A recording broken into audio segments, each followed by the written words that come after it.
So our world right now is facing a terrible crisis, and it seems that the only hope or solution that can help us get out of this is arranged marriages.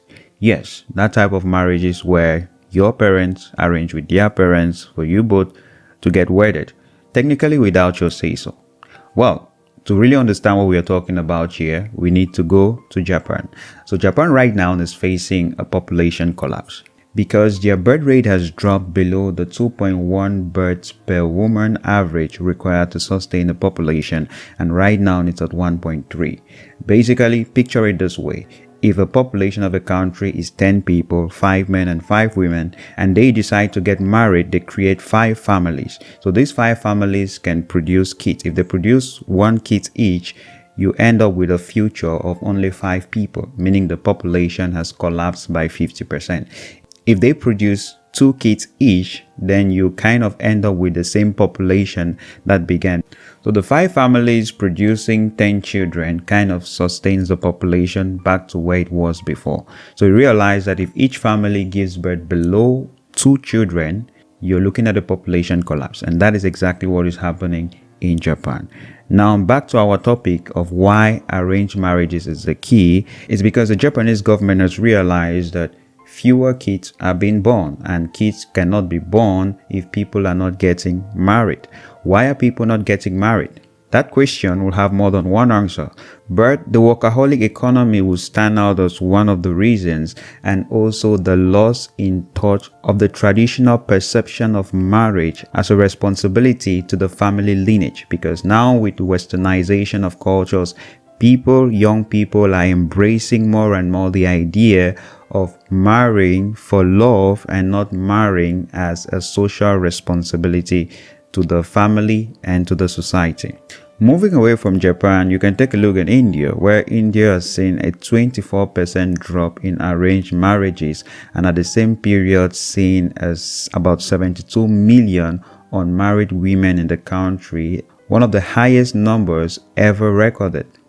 So why are more and more people not getting married or unable to find a spouse? Simple. We are moving away from the social responsibility sense of duty concept of arranged marriages and moving into the ideology of marriage for love, where you pursue someone because you have a physical attraction for them and for your own personal fantasies and desires. It's fascinating that in the 21st century, comparing marriage for love and arranged marriages, the system and culture has been able to paint arranged marriages in a negative light and glorify marriage for love as some wonderful goal and pursuit and achievement, all the while being oblivious to the fact that arranged marriages in and of themselves are basically matchmaking process where it's the parents of the parties involved in the marriage that handle the matchmaking, ironically pushing people to go to matchmaking apps and websites to be able to find the so-called love of their lives. So we are training young people to ditch the love, compassion, and experience of their biological parents and families in making a good match for their life partner for an app based on an algorithm that was written by people who are primarily out to make a profit. Isn't that funny? As a matter of fact, when you look historically, matchmaking by parents, meaning what we call today arranged marriages, has always been the norm, and so far society has thrived in procreating and prolonging its existence. It turns out many of the purported disadvantages of arranged marriages have always been just a lie, because, for example, a study in India a few years ago found out that people in love marriages were more in love for the first 5 years, while those in arranged marriages were more in love for the next 30 years. Meaning that though the people who engage in so-called love marriages were more likely to feel euphoria and ecstasy in the first few years of their marriage, they were less likely to continue to feel that joy and excitement for extended periods of time as talk of the entire length of their lives or remaining married for the rest of their lives. Meanwhile, people who were from the arranged marriage group were more likely to develop love for one another as the years went by and were more likely to stay married longer. Many things could account for this, but I think the underlying principle that makes this possible is the core concept or ideology behind arranged marriages itself. When you talk of matchmaking by parents or society or a community, the responsibility of the marriage is not towards the parties involved, but towards the matchmakers and the society and community in general. So what we find in marriages for love is a sense of selfishness where people are going into marriage for themselves, for their happiness, for their ecstasy and euphoria. But in arranged marriages, you can feel that same euphoria over the years as you learn to love whoever you're paired with, but the initial responsibility is towards society for procreation and carrying on the family lineage. And with the fact that marriage is hard work, people in love marriages who went in already with the sense of selfishness, when things get tough, are more likely to quit for their self-interest compared to people who are in the marriage for something bigger than themselves. So they have to stay and fight for the success of the marriage, not for themselves, but for the kids, for the family lineage, for the family image, and for society or the community in general. It doesn't really matter how you may feel about arranged marriages, but I think the numbers speak for themselves. And also the blatant hypocrisy of rejecting matchmaking by people who love you and care for you and are really seeking your best interest to swipe an app that is based on an algorithm for profit is just astonishing. To combat its population collapse, the Japanese government has actually created programs that are intended to facilitate the match and pairing of young people so that they can start families and hopefully procreate enough to sustain the population. But these programs, like the many government programs that are always out to usurp the power and responsibility of the nuclear family, cannot know any good success because there has to be that loyalty to your lineage and your ancestors and your family to be ready to put aside your own selfish desires and wishes to actually do something for society. Many can make the sacrifice of marrying someone they don't, in quotes, love for their grandmother's happiness, but I doubt anyone would do that for, I don't know, the head of state or the head of government. Many might argue that marriage is not enough because that you're married doesn't automatically mean that you want to have children or the responsibility of having children, because around the world there are still a large number of kids being born out of wedlock. And some research in Japan has actually identified that to be true, that among the few that actually do get married, like we said earlier, the culture of intense work and responsibility financially doesn't give people enough time and desire or interest into actually starting a family proper, in other words, having babies. However, that's where the arranged marriage still comes to save the day, because like I said earlier, the core principle and idea behind arranged marriages is responsibility to the community, to the family lineage. So it's not about how you feel or what you want or what are your ambitions. It's about your responsibility to procreate and prolong the progeny of your family. So people who otherwise wouldn't want to get married to someone unless they actually love them would be more ready to marry for the sake of their responsibility towards their family, and likewise will be more likely to have kids for the sake of their responsibility towards family. For the most part of history, the world has functioned on arranged marriages or match-made marriages, with the matchmakers being predominantly the parents of the parties involved in the marriage.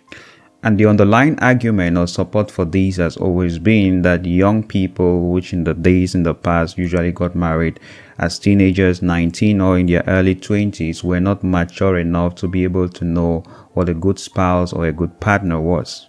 But with the turn of the 19th, 20th and 21st century, there has been the rise and push for marriages for love, where people argue that now they are mature enough, they know what's best for them, and they have to be allowed to make that choice of who to settle down with for the rest of their lives by themselves. Granted, it was a pushback against pedophilia, where very, very young girls, teenagers as low as 12, 16, could be married off to older men in their 40s. But in this case, we are considering legally mature young people getting married. We have moved from young people not having the necessary information to make informed choices on who to marry to young people having excessive information that they are overloaded and unable to make a choice or a decision. And that is why with the culture of dating and fantasy media, people never seem to find the in quotes right one or perfect one for them. So they are always moving from one person to another, trying to find something which for most people or the most part doesn't actually exist. Taking us back to square one, where arranged marriages becomes the necessary solution.